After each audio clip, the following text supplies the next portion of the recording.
Welcome to this meeting of the Sacramento Local Agency Formation Commission. Okay. Will the clerk please read the roll? Okay, hold on. I have to take the roll. Hold on. Hi, sorry, I'm talking to Bud. She's on the phone. Okay. Commissioner Chair Little. Here. Jones. Here. Frost. Here. Liebig. Here. Is Lowly there? I don't see him. Okay, so for now he's absent. Okay. Here. Oh, Sorry. you there? There you are. There. Okay, thank you. We have a quorum. Okay, and it sounds like we have one more trying to get in too, right? Yes. Alma, if you can hear me, if you could send the link to Commissioner Linda Budge. For some reason, she didn't receive the link. This is Alma. I just resent it to her. Thank you very much. All right. Well, will Commissioner Frost please lead us in the Pledge of Allegiance? Certainly. Please rise for the Pledge of Allegiance. I pledge allegiance to the flag of the of the United States of America and to the republic for which it stands, one nation under God, indivisible, with liberty and justice for all. Thank you very much. Appreciate that. This meeting of the Local Agency Formation Commission is cablecast live on Metro Cable 14, the Local Government Affairs channel on Comcast, Consolidated Communications, and AT&T Uverse. This meeting is closed captioned and live streamed at metro14live.saccounty.net. Today's meeting will be repeated Sunday, June 6th at 2 p.m. on Channel 14. The meeting can also be viewed on Metro Cable 14's YouTube channel. Will the clerk please read the COVID announcement? Yes. In compliance with the directives of the county, state, and Center for Disease Control and Prevention, this meeting is live streamed and closed to in-person public participation. Temporary procedures are subject to change pursuant to guidelines related to social distancing and minimizing person-to-person contact. To make a verbal comment at today's meeting, dial area code 916-875-2500. Again, area code 916-875-2500, and follow the prompts to be placed in the queue. For a specific agenda item or off-agenda matter, when the chair opens public comment for a specific agenda item or off-agenda matter, callers will be transferred from the queue into the meeting to make a verbal comment. Written comments are always welcome. Send your email comment to boardclerk@saccounty.net, and your comment will be routed to the board and filed in the record. Thank you. If anyone would like to address the commission, any member not on the agenda, or any matter not on the agenda, now would be the time. Is there anyone who is wishing to speak? I do not show anyone that is there for items off the agenda. We do have some people for item 4 and 6. Okay, great. Well, we will get to that when we get to those items. Yes. Okay. Will the clerk please read the first item on the consent calendar? The first item is the consent calendar, items 1 through 3. Is there a motion? Mr. Chair, I move consent. Frost will second. Okay. So we have a motion and a second. Motion by, I'm sorry, that was by I believe it was Jones and then second by Frost. Okay. Will the clerk please call the roll? Yes. Commissioner Jones? Aye. Frost? Aye. Liebig? Aye. Lowly? Aye. And Commissioner Budge, I see you there. Yes. Wonderful. Thank you. All in favor, motion passed. Next Okay. item. We have the business items. Report back on the conducting authority for the protest hearing, Sacramento Regional County Sanitation District, proposed sphere of influence amendment and annexation. Real quickly, for the benefit of the commission and the public, this item was before your commission in April. The request for reconsideration, which ensues 30 days after your action, ran its course. No request for reconsideration was received. We did, as authorized by your commission, the executive officer did hold the conducting authority protest hearing in light of it being an inhabited annexation area. We held it in LAFCO offices 2:30 on May 21st. It was a Friday afternoon. It was attended by staff of regional sanitation. No members of the public were in attendance, either in person or through any kind of electronic communication. The hearing was closed, I believe, 2:30. And the project is deemed to be complete with inadequate protest lodged. We do have a member of the public, I believe, has some comments on this. The LAFCO proceedings closed with the closure of the conducting authority hearing. The member of the public. That concludes my presentation. Thank you. Thank you. Does somebody, do we have somebody for comment on this? Alma, do we have anybody? Yes, sir, we I thought do. We have Lynn Wheat on the phone, and she will be starting her public comment. I will need to get the timer up for you. And then Is this a comment? Excuse me, is this a comment on item 4 or item 6? item 4. She wants to comment on both items. Okay, thank you.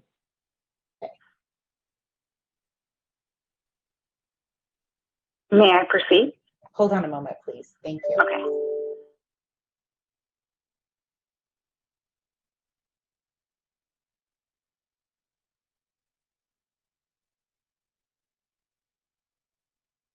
Okay, Lynn, please start with your comment. You have 3 minutes. Thank you. Good evening, commissioners. My name is Lynn Wheat, and I do my best to follow along with what's going on. However, I happen to miss this, what I consider an important meeting.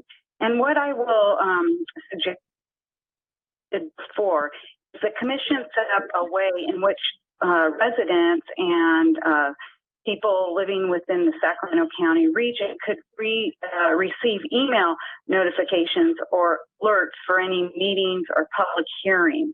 The city of Elk Grove does that, and residents are able to sign up for whatever they would like to sign up for. And I would just like to see that happen with LAFCO.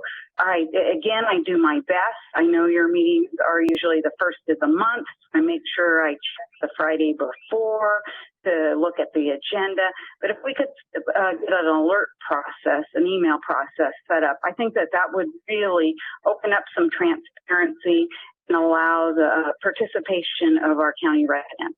Thank you so much for your time this evening.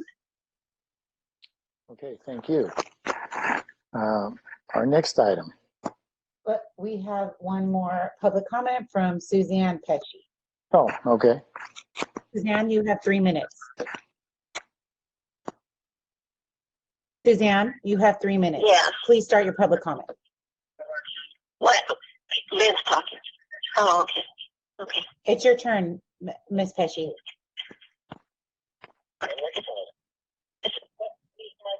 Ms. Pesci, the video is delayed, so it's your turn to start your public comment. Oh, good evening. For the record, my name is Suzanne Petchy. Could you please? Good evening. Good evening. For the record, my name is Suzanne Petchy. I'm along.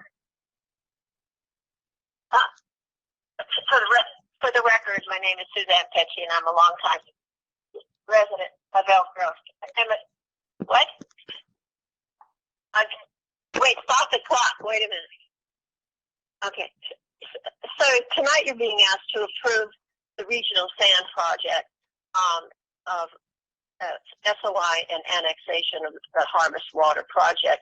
But in reality, I know that you realize what you really in actuality are approving is water storage for an already federally approved groundwater banking project by Sacramento Groundwater Authority in the South American Subbasin, and for the future privatization, public-private partnership of water, local water in the South American Subbasin that will affect the hundreds of thousands of people that live in Elk Grove and surrounding regions, and they have no knowledge of any of this. You know, the Harvest Water Project was designed, was in consultation with farmers. It was targeted outreach to farmers and to conservation landowners. There's been very little discussion of Harvest Water Project with residents of the area. There has been absolutely no discussion of groundwater banking with the public in the area. And the relationship of the Harvest Water Storage Project, the groundwater banking, and the private-public partnerships to privatize local water to sell it on a water market have never been a topic of discussion in the region. And so if the public knew of this, I know that they would be here at this meeting with me tonight, and they would be concerned about what they conceive of as their private right to water. They'd be concerned about their private wells and the cost of water in the city of Elk Grove, which is already amongst the highest in the region. So they would make the same request that I'm going to make. Please do not approve this project until more adequate public outreach and engagement has been made to all of the agencies that are involved in this, SCBA, SGA, SASD. All of these agencies need to fully engage the public so that they know what's happening going forward as this region tries to store water for future development for the entire region. Thank you. Thank you. That concludes your public comment. Thank you. Is there a motion on the floor on this? Mr. Chair, could I comment? Sure. Okay, so I appreciate the commenter's concern. I will say though that because the Rancho Cordova City Council routinely reports on all of the meetings that we have attended, we did discuss this project at our meeting after LAFCO heard this the first time. So in terms of getting the word out, we really did discuss it in the public hearing so that people would know what's going on at LAFCO. So I just wanted to make that point. And with that, I will move approval of the staff recommendation. Okay. I'd Thank like you. to second that, please. Mrs. Chair. This is Commissioner Jones. Okay. So we have a motion. Excuse We have a me, motion. Yes. Cheryl. Yes. This is Supervisor Frost. I'm going to support the motion. I just wanted to ask, because I'm a little confused about the public comment regarding advance notice of meetings. I thought there was a place on the county website where people could sign up to receive an email on public meetings, and maybe our board clerk could let those individuals know where they can go to sign up for that notification. Am I misinformed? They can send me an email. If I could clarify, we are using the hosting services of the County of Sacramento for this BlueJean format platform. However, Sacramento LAFCO is an independent agency. We have independent staffing and independent processes that are authorized by your commission. We would not, it's not, as far as I know, the county with their email list does not include outside agencies and notification to the public. It is something that we can look into from a LAFCO standpoint. We have greatly limited staffing, that is always a constraint, but it is something that LAFCO itself, we have various activated links or links that are self-activated on our SAC-LEFCO website if you want to communicate with the commission and any messages to the commissioners. That's always available. I would happily welcome the opportunity to be more forthcoming with meeting information with staffing adequate to do so, but I'd hesitate to take on any extra IT and information technology responsibilities at this time. Oh, I wonder if it's, maybe we can just tell people the email, the website where they can go to, Sure. To find out, because it's posted on our website, right? It has to be because of the Brown Act. So Everything is on the website, yes, correct. And we also have a commission clerk on the webmaster link that is available to the public 24 hours a day. They can click. That's responded to within 1 to 2 days by staff or something specific. The agendas are always posted 21 days ahead of the meeting, and they remain posted on the commission website through the meeting date. So that's another way to keep track, but it does require some effort, some onus on the part of those who are interested to come to the website as opposed to get on an email list. thank you, Don. All right, thank you. Do we have any other comments? Yes, Mr. Chair, I have a question. When I read the report and I see that no one attended this so-called the hearing, and then the 2 calls that we have, they're indicating that they didn't even know about it, or no one around them knows about it. I'm a little bit concerned that are we really attempting to make sure the community knows about these decisions we're making, and so we can hear back, because these are, this is a very important topic here that we're going to make a decision on.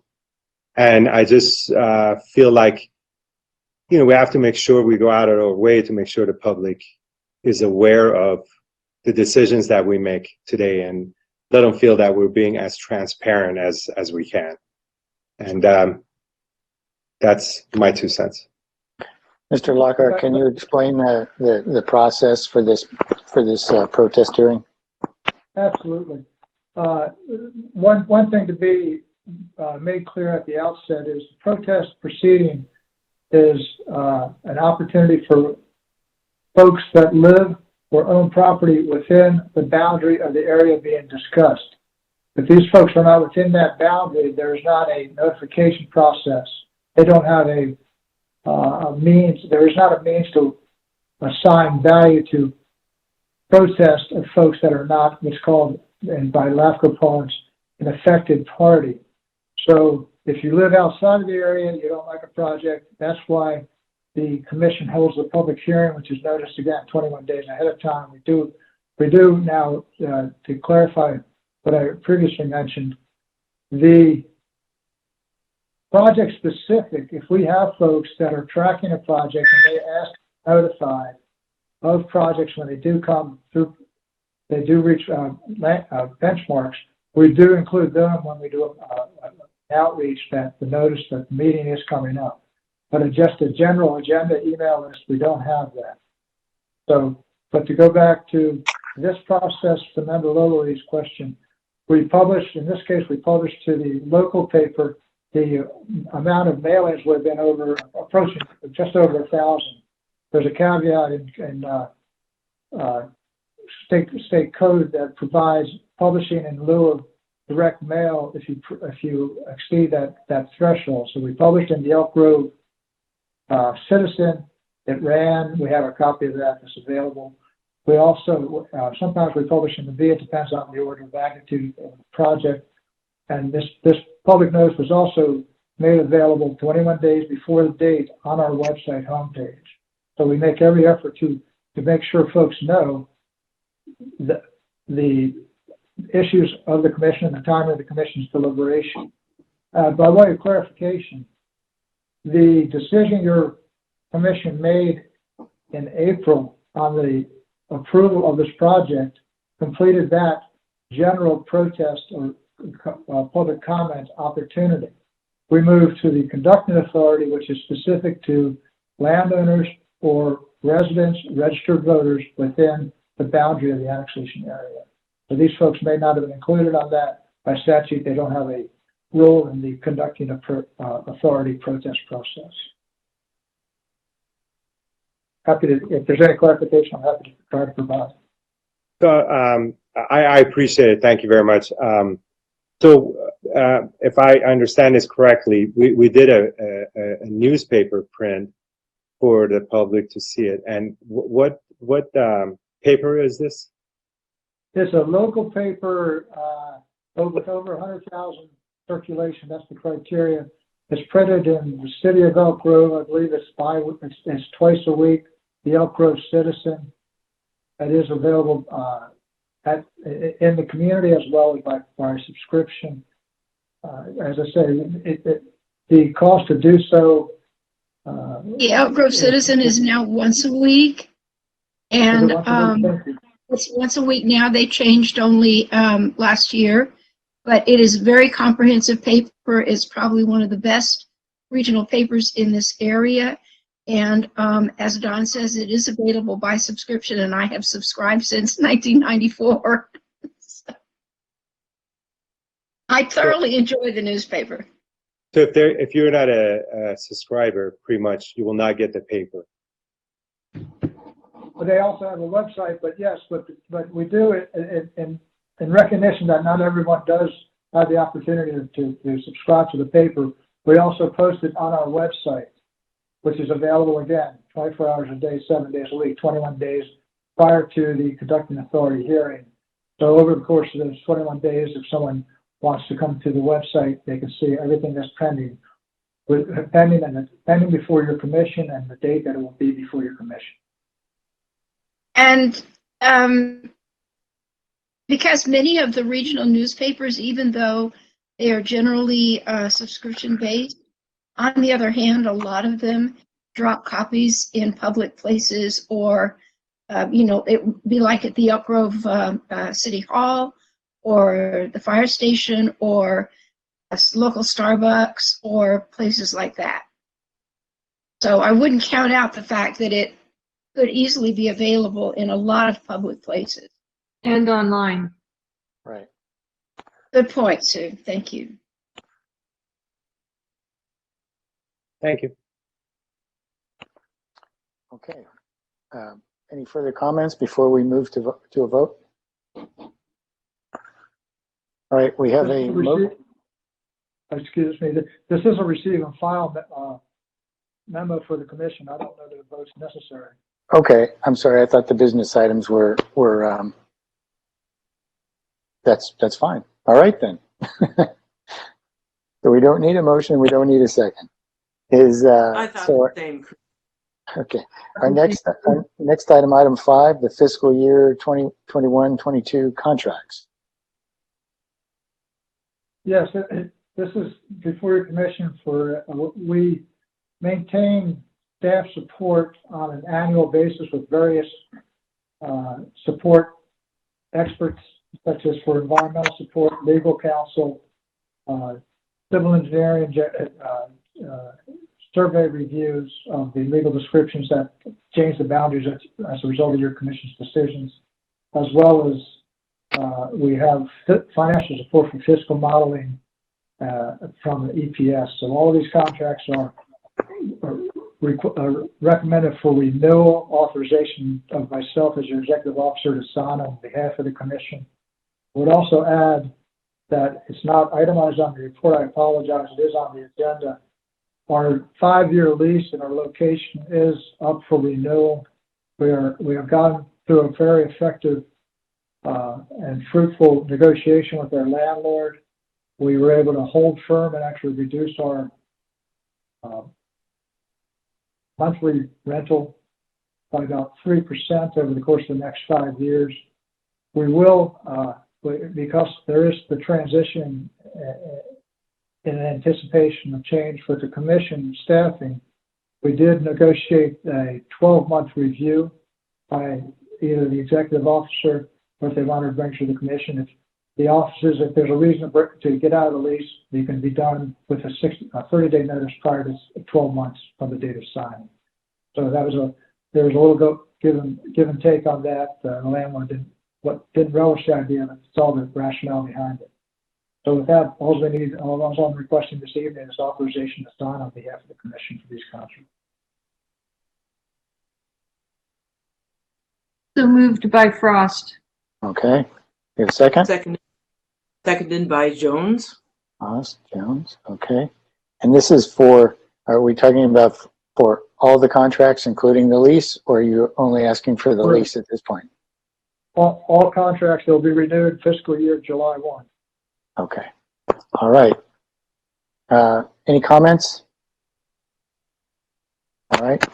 Mr. Chair, I'd like to say thank you for Don for taking the lead on renegotiating that lease. It sounds like we're in a pretty good position and save a little money for now. Thank you so much, Mr. Lockhart. Right. I think it was prudent to negotiate that 1 year, the 1 year option too. All right. Will the clerk please call the roll? Yes. Commissioner Jones. Aye. Fudge. Yes. Frost. Aye. Liebig. Aye. Lowly. Aye. Thank you. All in favor. Motion passed.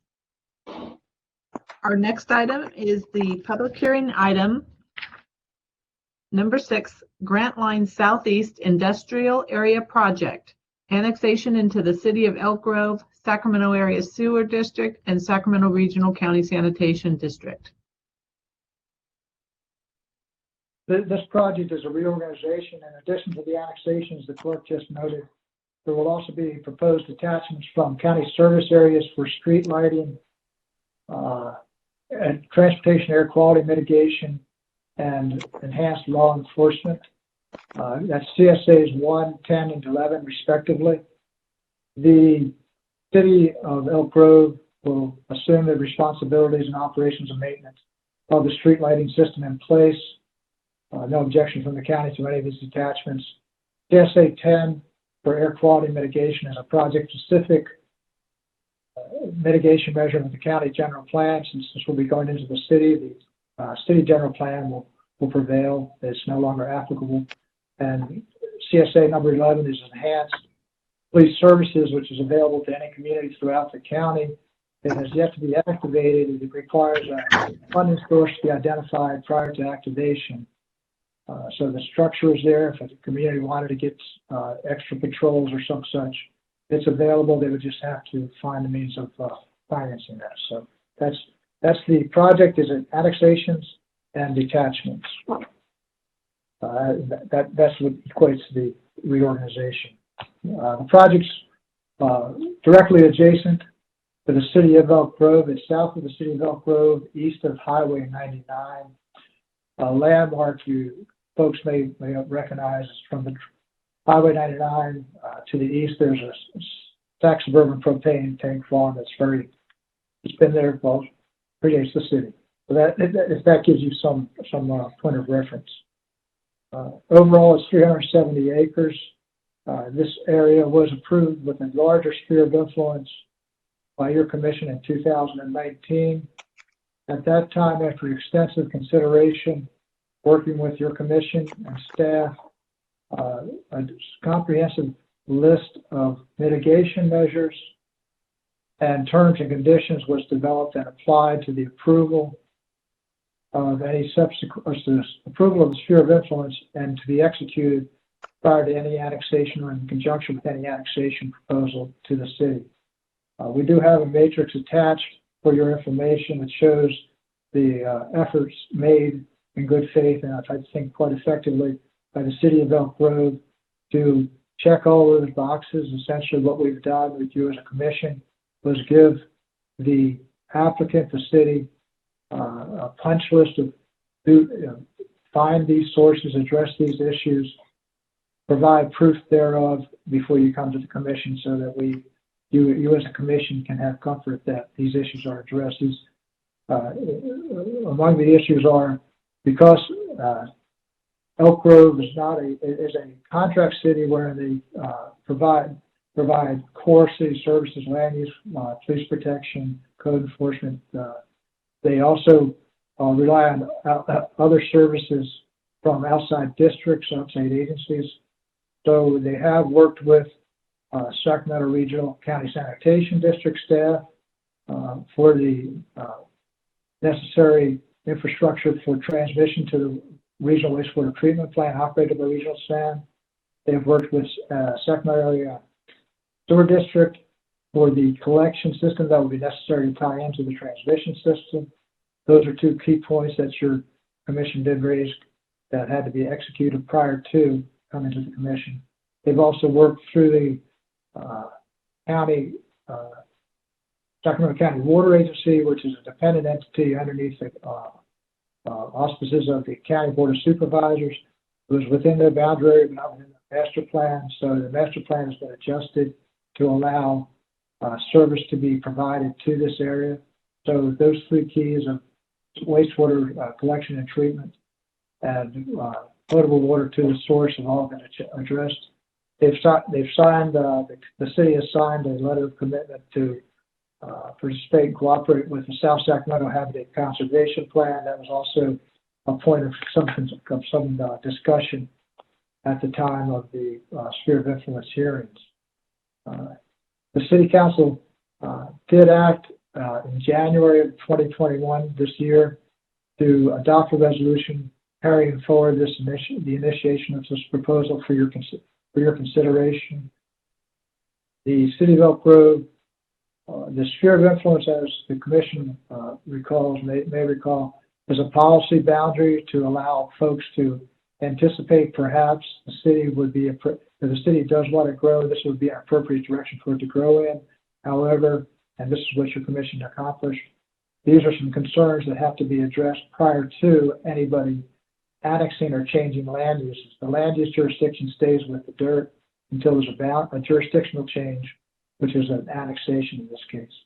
So with the lands coming into the city of Elk Grove, they will be able to do any entitlements, any kind of land use decision making.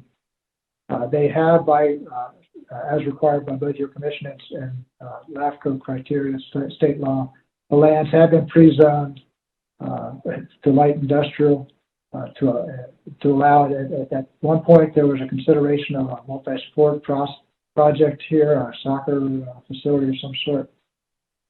That would be permitted under this pre-zoning designation with a conditional use permit approved by the city.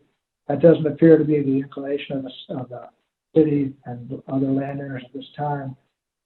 They have put forward that they are going towards industrial users. They have some folks that are very interested. The environmental impact report, you may recall, was accomplished for the sphere of influence through an MOU, a memorandum of understanding between City of Elk Grove and your commission.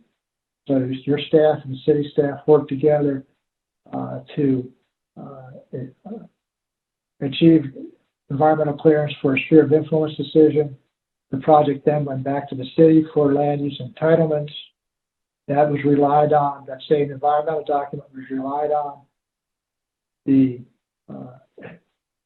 City of Elk Grove exercised their discretion to modify that and issue a supplemental EIR because of changes in the land use decision making. Your staff did consult with those changes to the environmental document, the supplemental environmental impact report. That is before you this evening as an item as well. So, and the idea of an industrial use was one of the alternatives that was studied in that document. Again, the key point for driving the annexation is the jurisdictional oversight by the City of Elk Grove, and also the regional SAN, Sac County Water, others. They need the territory to be within the city limits for them to be able to turn on their services to make the connections. We did, as part of this process, a plan. You may recall also a sphere of influence requires what's called a municipal services review. That's a very large scale or high level, I should say, review of the needs, what would happen if this project were to be approved as a sphere of influence. That goes everything from transportation air quality, agricultural preservation, habitat preservation services. That MSR was accepted by your commission prior to acting on the sphere of influence. What that MSR was served as then was a foundation document for them, for the applicant, the city of Elk Grove, to compile what's called a plan for services, which is really the drill down document from the MSR that brings the actual how do you serve it. Okay, we know you can serve in various districts, various others. You made it clear with your comments to the MSR that there is means and capacity to do so. However, how is that going to be accomplished? That's with the plan for services, which is mentioned in the staff report as well as an attachment to the staff report. That talks about means, capacity, timing, and most importantly, financing, public financing for the infrastructure. So the plan for services was also consistent with the terms and conditions that your commission put in place, from, as I say, for everything from roads, bikeways, transit, parks, open space. Parks and open space are a little bit unique here in that the Consumers Community Services District, which is an independent special district that covers much of the South County, provides both park services and fire services. Park services are in a more restricted area than the fire services. The City of Elk Grove is within their park service area. The City of Elk Grove and the Consumers CSD have executed an agreement for roles and responsibilities, and that will be applied to any development on site here as well. Skip ahead a little bit. The project, as proposed, is consistent with your local policies, the terms and conditions and mitigation measures that were imposed by your commission.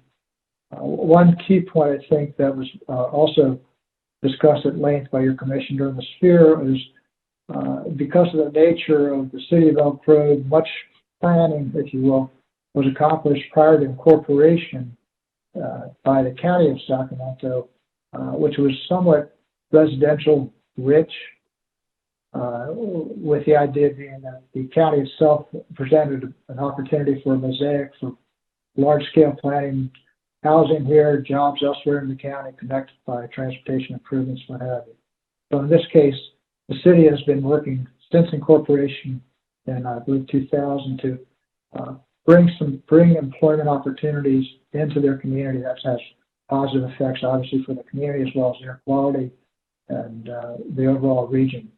So with this first step of the city's 100 acres and the overall sphere of influence here, this could manifest itself in a fairly active, job-rich center that will, again, benefit the region, but also contribute strongly to the City of Elk Grove's job housing fit. So that's a positive that I think your commission should acknowledge your role in allowing that to occur. We received various agency comments. They've been they're speaking to either the plan for services acknowledging that it was adequate and accurate. No comments of objection were received from either the public or the any affected agencies. I think really what you're looking at before your commission this evening is kind of a LAFCO 101, how to do it right. The commission, you were very deliberative. You took your time to go through the process of the sphere of influence.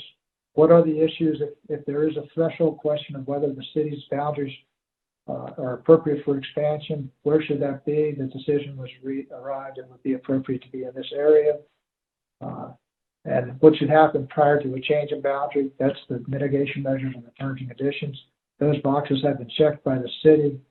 So the annexation is really somewhat of a perfunctory exercise by checking all the boxes effectively. It doesn't change your commission's responsibilities or authority. you maintain the discretion to approve as proposed, modify it, and approve it, or disapprove the proposal. With that, I'd be happy to answer any questions.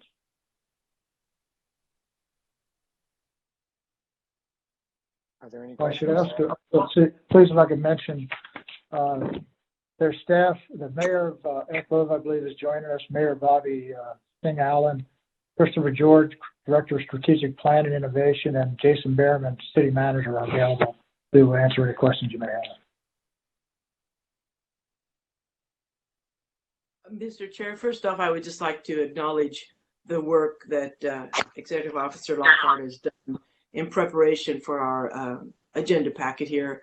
Very thorough, and as you were saying, Don, we go through the list of appropriate checkoffs for this consideration of this amendment for annexation. Thank you. Thank you. Anyone else? Member Frost?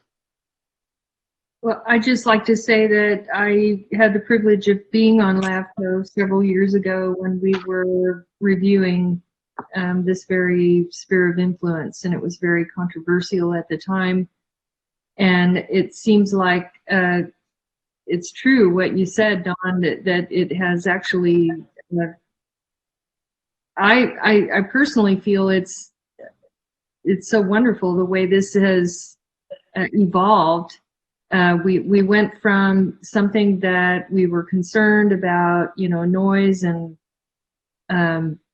chemicals in, and, did it make sense to have a peninsula, this is like, it makes sense, and it actually satisfies the jobs that Elk Grove needs, and at the same time doesn't disrupt a lot of the surrounding properties. And so it's interesting. It's fun to see that the process unfold and to be a part of something that you were there, just by circumstance in the beginning and somehow got to be here now. I'm excited for Elk Grove, and I'm going to support this. I know there's some public comment, or there may be public comment, but I think they did a really good job, at purposing this area and making this a real makes sense annexation. So I'm excited that I got to see the whole thing, because I rarely get that. I usually am at the end or the beginning of something and I never see the whole thing. And so this is good. So I just wanted to make that comment. I think there's probably public comment and more to be said, but I don't have questions. But I want to thank Elk Grove for what they've done here, because it really kind of makes sense to me. Anyone else care to ask questions or comments? Yeah. Commissioner Lowey? Thank you very much. I just have a couple of questions, and so this area that we're kind of annexing out of county and giving it to city of Elk Grove, I am looking at some of the property owners that I see on your the package that you made available for us. Majority of these developers are into residential housing. So my question, and I'm looking down at further down your report, it seems like these are all getting gauged for light to heavy industrial area, if I'm not mistaken. Correct. The folks who are listed as the landowners are, for the most part, long-term property owners. I don't know that they're active development interest. I would defer to staff for details of what kind of conversations may have happened. As I say, we we haven't heard any pushback, any protest from any of the surrounding landowners. We did in this case, because this is the public hearing, this was subject to a 500-foot direct mail, U.S. mailing. So it went to all properties within 500 feet of the exterior perimeter of the project. So that includes any residential north of Grant Line Road, as well as any neighbors, either east, west, or south within the project area. So does Elk Grove staff, do you have anything to add to that? Sure, I can. Thank you, Don. So I can pull up a map if you'd be interested, but there are 3 properties subject to the annexation. The first one is the city-owned property. Then we have property owned by the Kendrick family and by the Cypress Abbey Company. The Kendrick property is a longtime family of Elk Grove. They have been involved in some prior developments. They are not looking at this as residential. That is not the case. We've worked with them on the land plan. They're engaging with potential buyers for the majority of it for an industrial project. I don't have details to share though. And then they're looking at retaining the commercial portion up at the north end for a potential project that they may do. The Cypress Abbey property, they're long-term landholders. They're out of the Bay Area and they're interested in furthering the industrial developments. And they may be having conversations with folks, but nothing's definitive at this time. Great. Thank you. The only concern that I have, first of all, I thank you so much, Don. The report was so detailed, so I appreciate your hard work. So once this goes to the city of Elk Grove, to get it rezoned, it becomes a city's responsibility, correct? Yes, it is, to be clear, a requirement of LAFCO law carried forward in your local policies is the city is required to pre-zone. That's a term you may not be familiar with. It means assign zoning to dirt without having jurisdiction, which is unique to LAFCO. So that way, by the city pre-zoning the territory, that gives clarity to your commission. In this case, it's a fairly clear area that's been used for various purposes over the course of time. Sometimes that can be a little bit more of a concern if you're going into what's called green fields and a city is asking for an annexation, but they don't want to, they say, we don't know why, we just want to change our boundary. That's really not enough information for your commission to render a decision. But in this case, the pre-zoning that has been acted on in January by the city is essentially in place in a dormant state. If the commission acts to approve this, then it automatically, the will be dropped, and that would be the existing zoning under city jurisdiction. That zoning is required to stay in place for a minimum of 2 years after commission action to approve. There are certain circumstances requiring public hearings and findings in a public hearing if there's a reason to change that zoning. But the pre-zoning has been assigned. That's as shown in the staff report.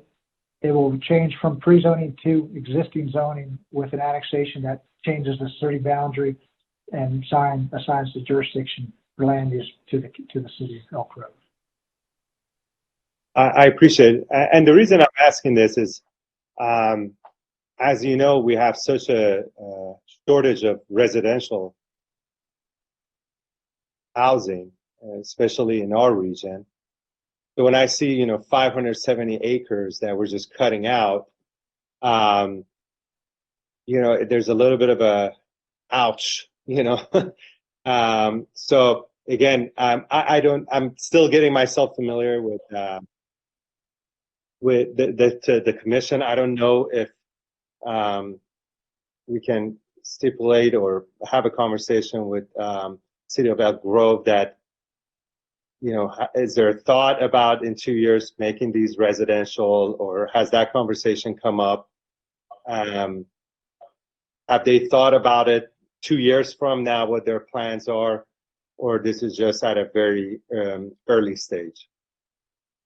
I would clarify that among the findings of your commission is that this project has to be found to be consistent with the Annexation City's general plan. The general plan includes an approved housing element. The housing element addresses the regional housing needs allocation criteria, and this project has been proposed is consistent with that. I think you're very much spot on, Commissioner Lowley, in that housing is front page right now. But in the case of the city of Elk Grove, housing has always been a constant. It's the jobs that have been the challenge, and the jobs within the city limits for the population where they don't have to commute outside of the city limits, have to use transportation corridors, have to have potential air quality impacts. Those are the sorts of balances that may be achieved or are proposed to be achieved by this industrial area developing as a job center. What I'd invite city staff to clarify questions on the housing element compliance, if there's any questions with that or any more in that regard. Thank you, Don. And Christopher Jordan, the city of Elk Grove. Appreciate the comments and concern. So we do have plans for residential in other parts of the city, and there are 2 other sphere areas that were approved by the commission over the last 3 years or so that have now starting the annexation process with the city and preparing land plans. And we anticipate that those will have major residential focus to them. This area is a bit unique given its accessibility to Highway 99 and the active heavy rail corridor, that we think the opportunity here is more suited towards industrial development to take advantage of those resources, and that long-term this becomes more of a jobs-focused area. I'd be happy to sit down with you offline at a time that's convenient. I can reach out to your staff tomorrow to look for a time and give you a little bit more background on the land plans that we have and some of the efforts that are underway for broader development across the community if you're interested.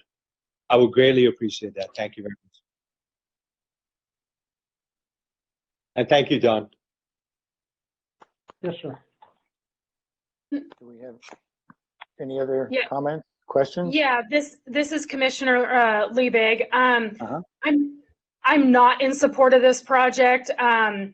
I just have a real hard time watching the iterations of this project from start to finish on the multitude of changes it's gone under in different uses, in converting agricultural farmland, originally to a mixed use open space that was going to kind of honor the history and richness of the area, and to now moving that into this whole industrial portfolio is just really sad to me to see this level of infrastructure go into some of the last surrounding agricultural open space areas in this part of the county. And so that I have a real hard time watching that happen. I also think that will lead to further industrial developments in other areas south of Grant Line Road, and just watching agricultural lands kind of slip away in that nature is a slippery slope to me. So I'm very sensitive to those things as well. I think, the original plan of a, multi-sports complex that had recreation, open space preservation, did a decent job in trying to, collaborate and kind of bring those uses together, and to see this change so quickly within 2 years of the original SOI approval is a bit concerning.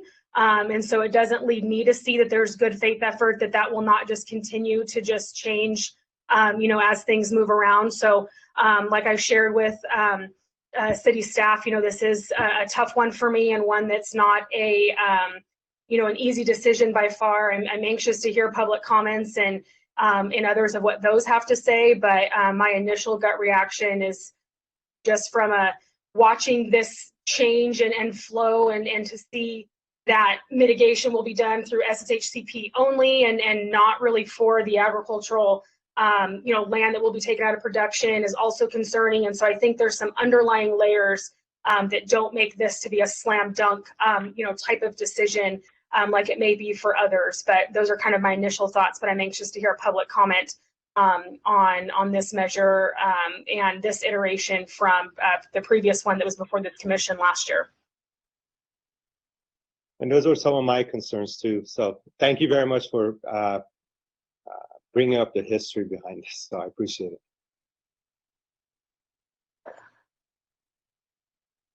Do you have any other comments?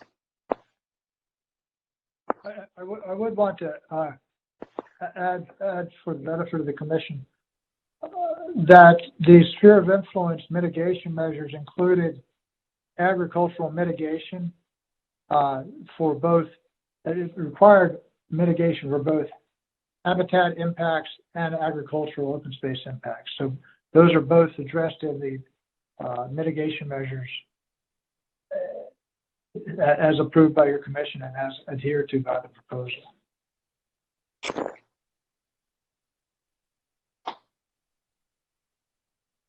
All right. Do we have a motion? Do we have a motion? Excuse me, Chair Little. I got a city staff. Is your mayor available? Does she have anything she'd like to add? It appears our mayor had a personal obligation this evening that is keeping her from attending. So our city manager is available, and I think he wanted to jump in here real quick. Jason?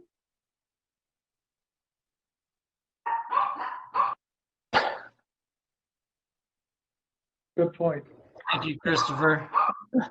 Hold on just 1 second. All right, can you hear me? Yep. All right. I won't take a whole lot of your time. I just wanted to say a few words. First, thank you for giving me the opportunity to address the commission. Good evening, Mr. Chair, members of the commission. I want to just take a second to acknowledge and recognize the hard work of Mr. Lockhart, as well as our staff, Christopher Jordan.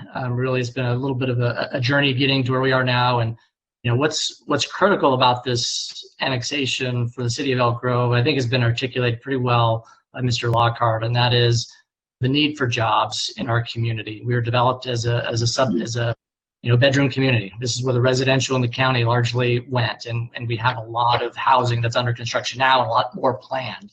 What we don't have is area land that's zoned for industrial and jobs-centered opportunities. And we've had people approach us, businesses approach us wanting to do business and site locations, facilities here in Elk Grove. We just don't have land zoned for that type of use. And it's critical from not only kind of a jobs housing balance, but the environmental impacts that go along with that, the greenhouse gas reduction, vehicle miles traveled reduction, and offering opportunities for members of our community to live and work here in Elk Grove. And this is what we feel is the best site possible. It's adjacent to 99. It's adjacent to other industrial uses. Right across the street is a large propane tank facility. So we feel that this property is best suited to industrial commercial land rather than residential. And so just wanted to, I think, really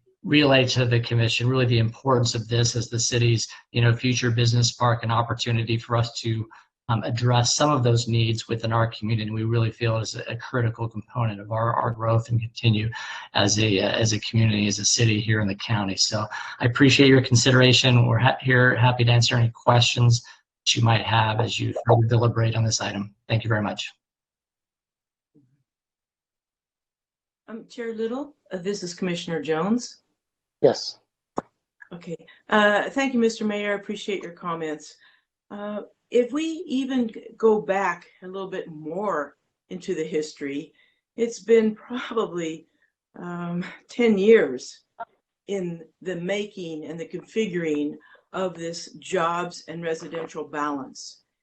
Sometimes it's been extremely difficult, and there's been hard discussions on this. But so when we look back then, it was still the same discussion about how to get a handle on this jobs and residential ratio.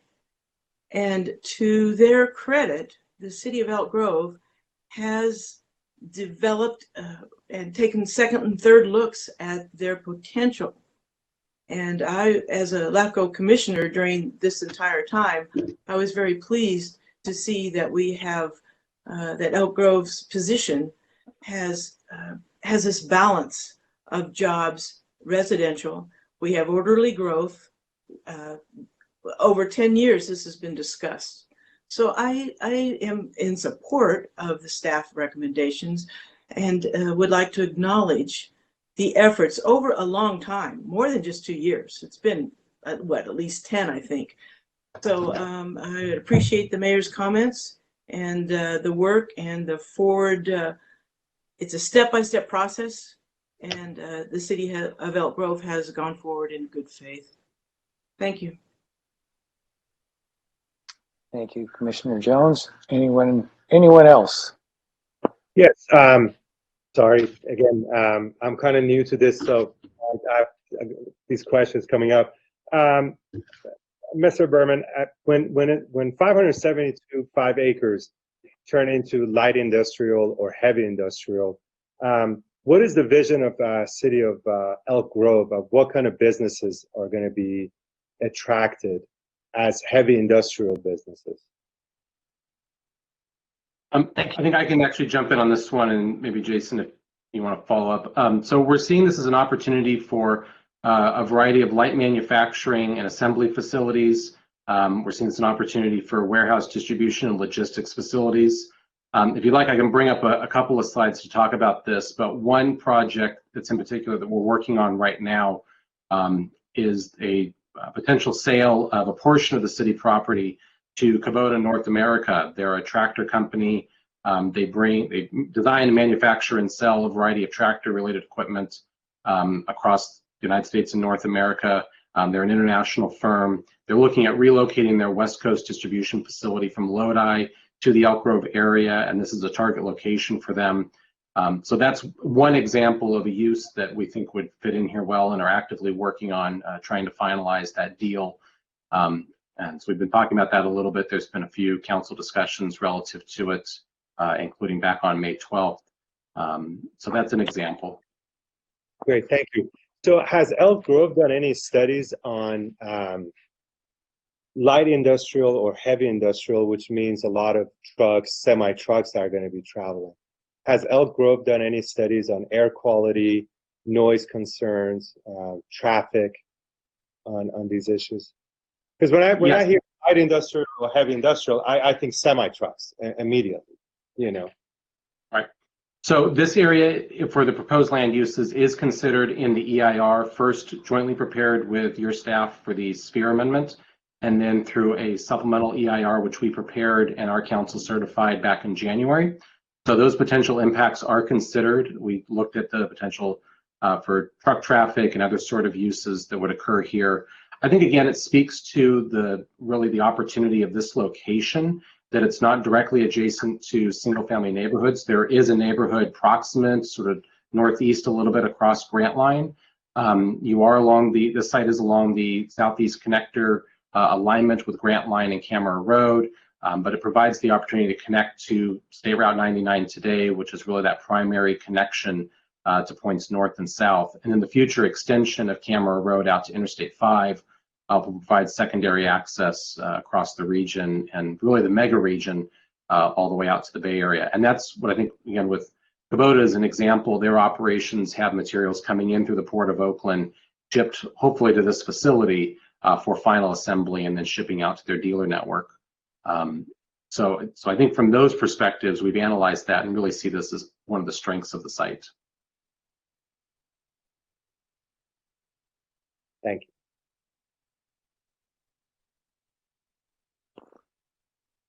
Well, we've had some good discussion.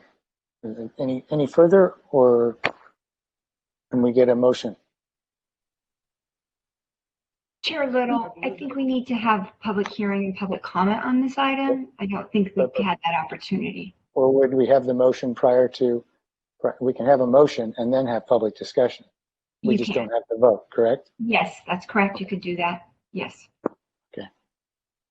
But we can hold off if we want to hear the public. Let's go ahead and do that first. Do we have public comment? Yes, sir, we do. Lynn, would you like to hold on a moment. Okay. Hold on. Wow. Okay, Lynn, please start your public comment. You have 3 minutes. Okay, thank you. Good evening. My name is Lynn Wheat, and tonight I share my opinion and assessment of the item before you. As a commenter of Elk Grove, I believe what Elk Grove says and what Elk Grove does are very different by the numerous general plan amendments and rezones. One of these was done in 2013 when they removed several industrial areas, actually multiple industrial areas, and rezoned them.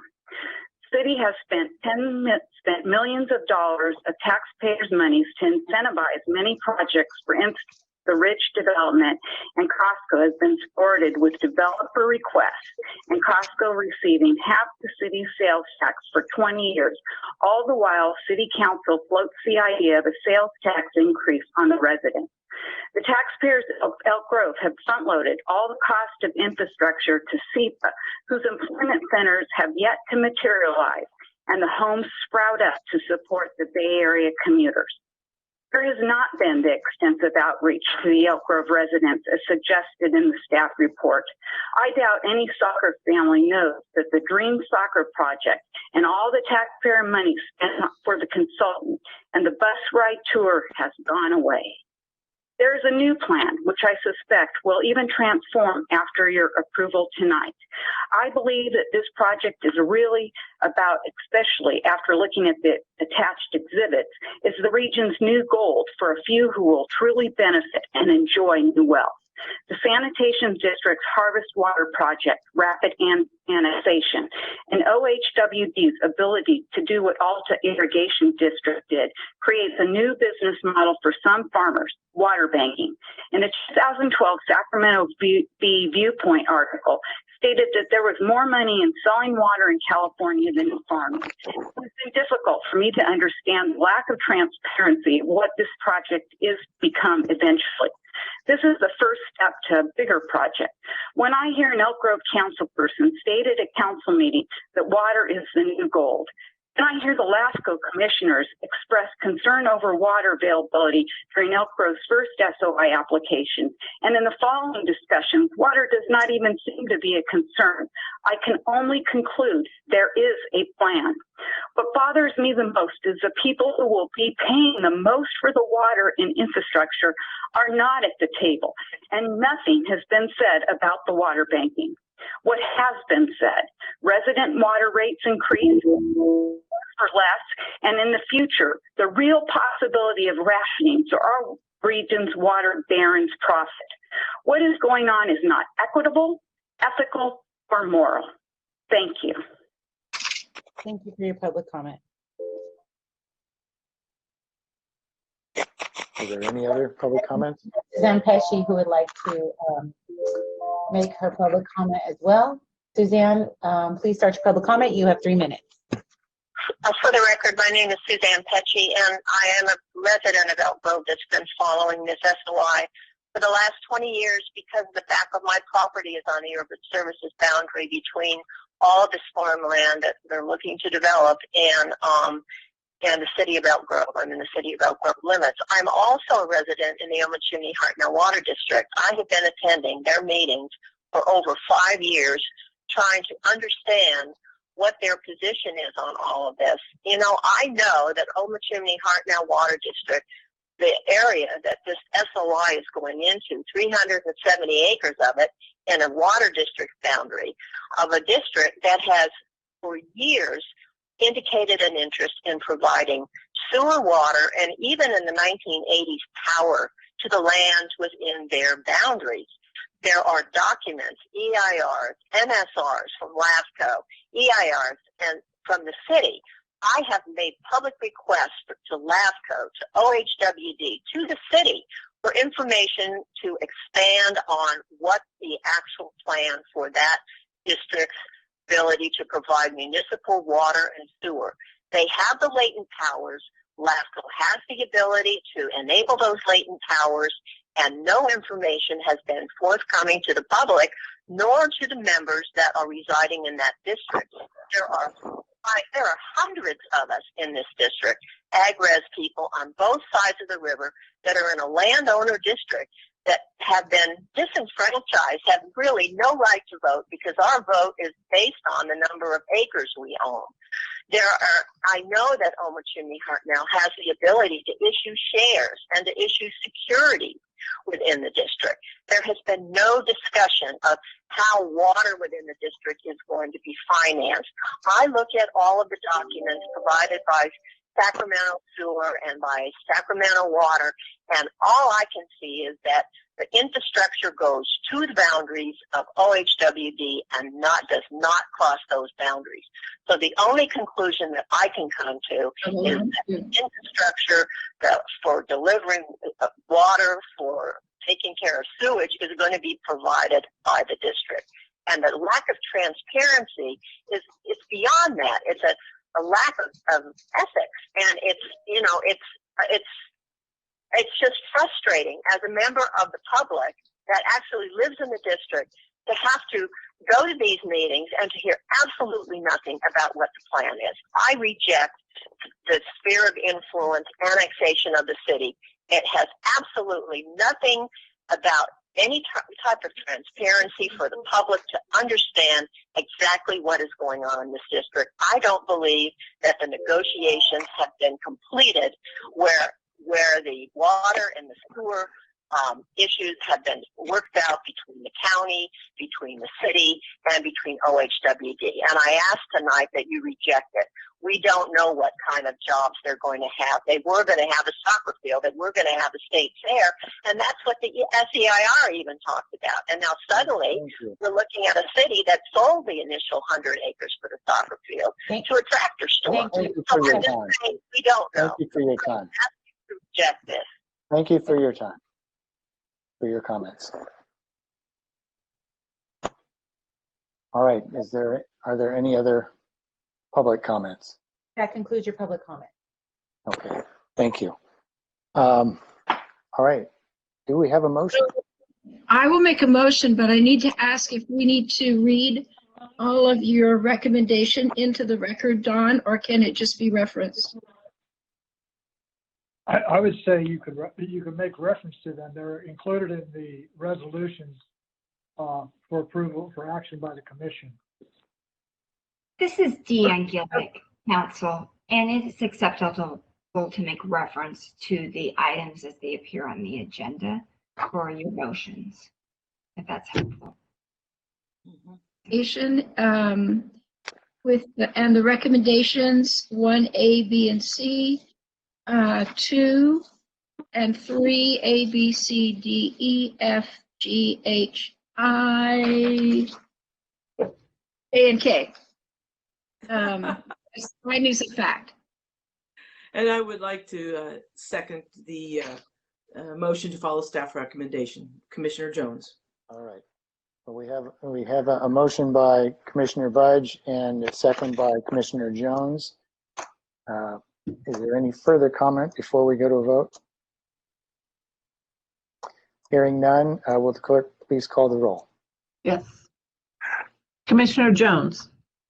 Aye. Commissioner Budge. Yes. Frost. Aye. Liebig. Nay. And Lowly. No. 3-2, motion passed. All right, thank you. Excuse me, did Chair Little, did you catch the vote? I wasn't asked to vote. I'm sorry. Pardon me, Commissioner Little. Aye. Thank you. I'm so sorry. So I'll strike that previous, and it's 4-2. All right, thank you very much. And good discussion, everyone. I think, see, we have any questions or announcements? I have nothing to announce, no, sir. Okay. All right, then. We will Just a comment, Mr. Commissioner. I think that from what I'm hearing from the public when they're calling in, it seems like we need to do a better job on informing the public about some of these plans that are coming up, because it seems like that's the number one complaint from these 3 to 4 individuals that called. And I understand that, you know, printing something on the paper is one way to do it, but if you have other local papers that circulate at the same time, it kind of sets, you know, a different tone. So I think from this board, we have to kind of dedicate the one way of advertising or letting the public know so they can just concentrate on that source. And considering that we're just coming out of a pandemic, and not everyone is computer savvy, so I'm hoping that, you know, some alternative way of letting the public know what the guidelines or what our vision is would be the best cause. So, thank you. Okay, very good. We will adjourn the meeting and go to closed session and then return to close out. So, Yeah. Wait, a question here. Should we, Deanne, this is Commissioner Jones. Should we stay on this instead of, because I don't have another link. Yes, so this is Yeah, Deanne Gillick. Yeah, this is Deanne Gillick, General Counsel. And just to formally announce the item that will be discussed in closed session, which is consistent with the item as it appears on the agenda pursuant to Government Code 54957B1. And the position is the Executive Officer recruitment position. And the members will be meeting in closed session. The clerk will manage the remote participation of the closed session, and the members don't have to do anything to proceed into closed session. Once staff and the public leaves, then we can hold closed session, and then the commission members and I can return to open session with the clerk's assistance to do the final report and to adjourn the meeting. If I could just clarify, the clerk and myself will leave the meeting. The moderator of the meeting will take control and follow through with what Deanne just suggested or just stated. So your staff will leave the meeting now. The moderator will remain. This public portion of your meeting will end. Will reopen upon your gavel when you reopen your and come back to public session. the recording will begin again once we come back. Yes, correct. Okay. So with that, we will announce that we're going to close session on the regarding the executive officer appointment, recruitment, and we will return to open session shortly. Okay. Thank you. Thank you.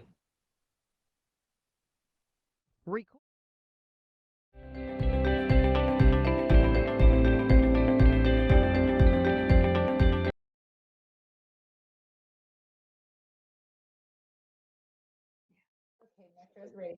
So I'm going to start the broadcast.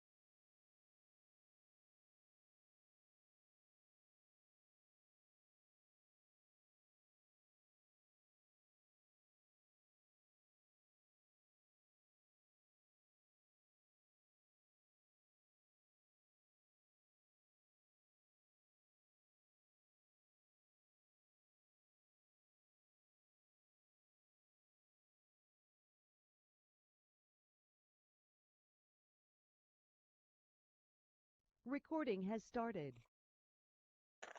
Okay. We are back from closed session, and we have no reportable items to report. So we can conclude our meeting at we are adjourned as of 7:12. Thank you, everyone. Yeah, thank you very much. Thank you. Bye.